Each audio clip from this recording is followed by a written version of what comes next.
teto parece que baixou, sabe? E assim todas as pessoas naquela linha resolveram entrar na Topic ao mesmo tempo. Irmãos, o abençoado que fez o banco, ele fez o banco, que o banco era tão estreito, irmãos, que uma pessoa em estado etiópico, em estado somalês, a pessoa sentava ali e tinha que ficar de banda assim, irmãos. Aí eu me sentei naquele negócio e o ferro ficava assim entre as pernas, sentado assim entre as pernas, o ferro aqui, quente, aquele negócio. Aí eu fiz o seguinte: Jesus, eu não vou reclamar, Jesus, eu não vou reclamar. Senhor, eu vou entrar aqui no estado de meditação. Eu tenho que arrumar um versículo bem difícil para eu ficar meditando nele. Senhor, me arruma um versículo bem difícil, me esqueci todos os versículos difíceis que a gente decora os passos, irmãos. Eu fiquei arrumando um versículo lá no livro do profeta Jeremias. Eu digo: Senhor, eu não estou lembrando de nenhum, do Apocalipse, para eu ficar aqui me lembrando, porque a vontade que eu tive é dizer: Senhor, o Topic do cão, eu vou descer aqui lá a pé. Mas, irmãos, eu quero dizer, para a glória do Senhor, eu fui até o último ponto, só desci no final e não amaldiçoei a Topic. Os irmãos acreditam, não amaldiçoei a Topic. A Topic, para quem está nos ouvindo na internet, é a van, transporte alternativo.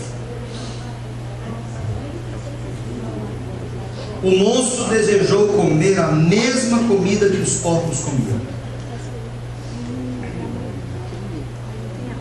E aí eu estou falando, irmão, sobre o amor de Deus nessa história. E a minha pergunta para você é: onde Deus? Nós podemos enxergar o amor de Deus, alguma sombra do amor de Deus nesse momento tão miserável? Onde? Onde é que eu posso dizer para uma pessoa que está desejando comer a comida dos porcos, dizer para ela: olha, eu estou vendo o amor de Deus no céu?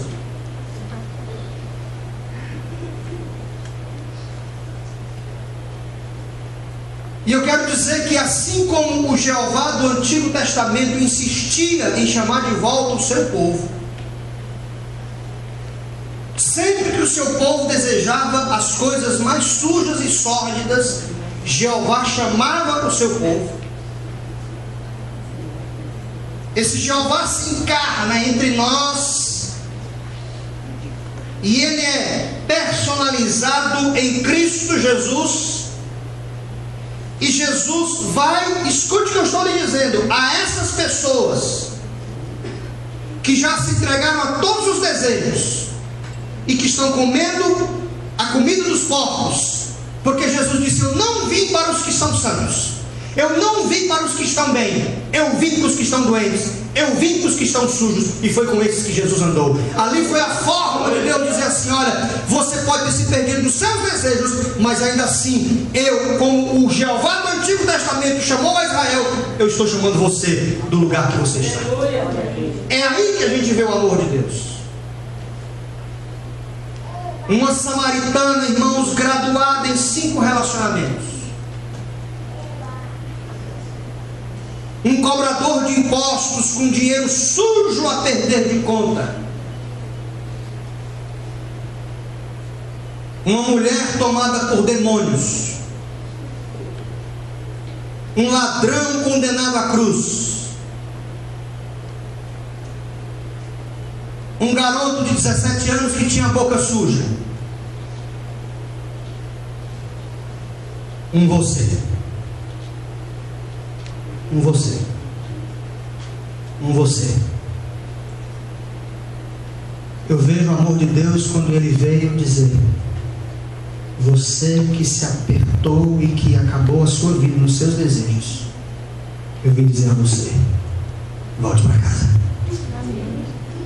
E eu vejo isso no amor de Deus.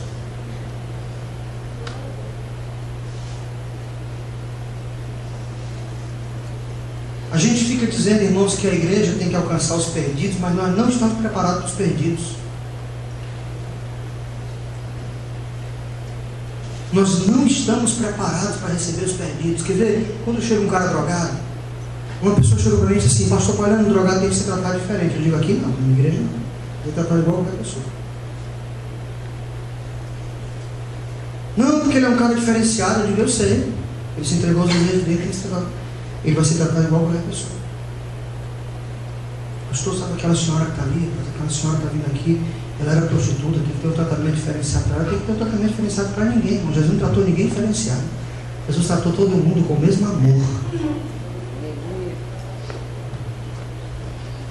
eu vejo o amor de Deus expressado em Jesus, quando Ele foi àqueles que se perderam nos seus desejos. Em segundo lugar, no caminho dos desejos, chega-se ao ponto onde nada ou ninguém mais pode responder. O texto nos diz que ninguém dava nada para aquele moço. Chegou uma hora em que ninguém pode mais responder. Antes da gente continuar aqui, irmãos, a gente precisa descobrir o que são as alfarrobas. A gente disse que o rapaz queria comer as alfarrobas, as pessoas dizem, o que é alfarroba? Não é?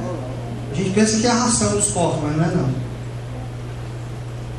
Mas a gente lê a Bíblia e vê algumas palavras assim, fica tentando adivinhar o que é as coisas, não é, irmãos? Se eu ver lá os querubins, os serafins, ela pensa que é a mesma coisa dos camurupins, são os peixes que tinham no Antigo Testamento, não. O esquife, Jesus tocou o esquife naquele quando o filho da viúva de Naim foi passando. E aí a Bíblia diz que Jesus tocou o esquife. Aí o rapaz estava pregando na igreja e disse, olha irmãos, naquele momento Jesus tocou o esquife. Aí o irmão se levantou e disse, irmão, o que é o esquife?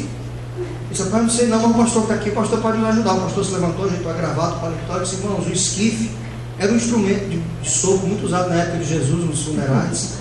E Jesus foi e tocou o esquife, mostrando que Jesus também dominava a música. Nós irmãos, glória a Deus, não é, irmãos, o esquife é o caixão, é o funerário onde estavam.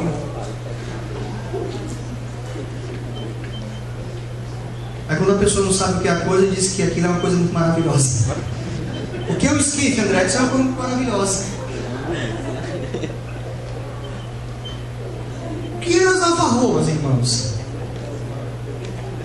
As alfarrobas eram leguminosas, ervas, que o fruto era uma vargem doce e nutritiva. Olha que coisa, a gente pensa que é a comida dos porcos, e o pregador de Mata diz, porque meus irmãos, o pecado leva o homem a querer comer a comida dos porcos, a lavagem. Não, isso dos porcos daqui, da Itapipoca, da do Sobral, que come lavagem, resto de qualquer coisa. Mas não é isso. As alfarrobas eram uma vagem que tinha uma polpa doce e nutritiva. E que as mães davam no leite para as crianças que estavam com inflamação no estômago e no intestino. Elas davam aquela polpa das alfarrobas. E o cidadão desejou comer aquilo, não era uma coisa tão ruim, irmãos. Porque nós temos a ideia, e nós somos também preconceituosos assim, aquele ali está no pecado porque ele gosta, porque ele decidiu, irmãos, assim, a pessoa tem que estar muito demoniada, possuída, esquizofrênica, psicótica, ela tem que estar com tudo que não presta envolvido nela para ela desejar aquilo. Porque no fundo as pessoas querem as coisas boas, e se elas estão desejando as coisas ruins é porque elas não têm alternativa da coisa boa. Não era comida de porcos. Escute, o texto não diz que as pessoas davam as alfarrobas para os porcos. O texto nos diz que os porcos comiam as alfarrobas. Os porcos se soltavam e comiam as alfarrobas. Apenas comiam as alfarrobas.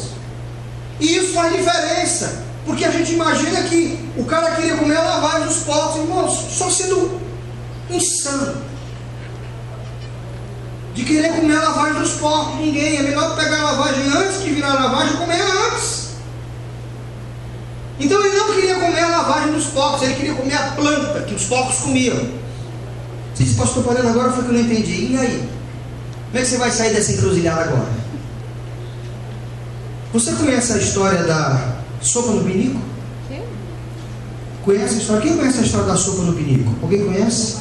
Não, ninguém conhece. Vou contar para vocês a história da sopa no pinico. Todo mundo sabe o que é um pinico? Quem não sabe o que é um pinico? Levanta a mão. Quem não sabe o que é um pinico? Quem não sabe? Todo mundo sabe o que é um pinico, não sabe? Então um homem convidou as pessoas, amigas, para tomarem uma sopa na sua casa.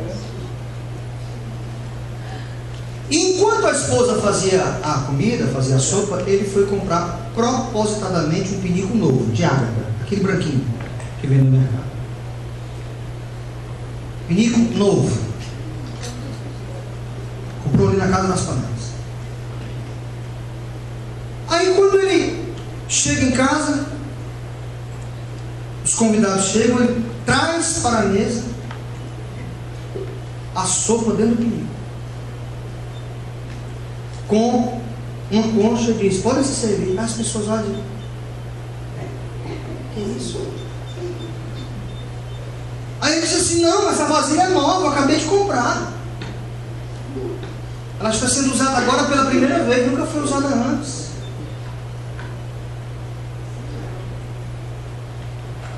Ninguém toma sopa.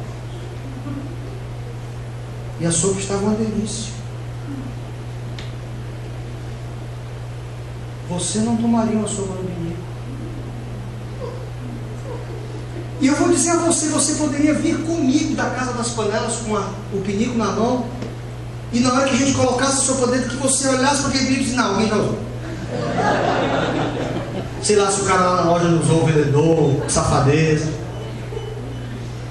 E aí o homem fala para os seus interlocutores naquela mesa: as nossas mentes funcionam sempre separando as realidades, de forma bem definida. Nós separamos o que é, e o que é, e o que é não somente é, mas tem que parecer que é. As alfarrobas não eram comida de porcos, mas como os porcos comeram, passou a ser comida. Por mais nutritiva e saudável que pudesse ser, ela ficou associada aos animais mais impuros que existiam. Porque nós fazemos isso. Nós associamos as coisas e dizemos: o que é. E ele pode até não ser, mas se parecer, se a função for aquela, eu não quero.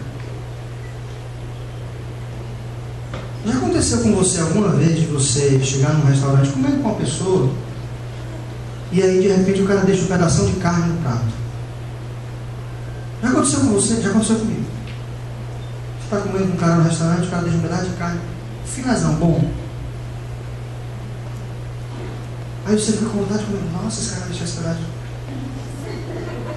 Mas você diz: não, é resto, não é verdade, irmãos? É o resto. Mas não é o resto, não, o cara está comendo teu lado. Mas na sua cabeça é o resto. Porque para nós é a sopa no pinico. Não, isso aqui é o resto. Então não serve.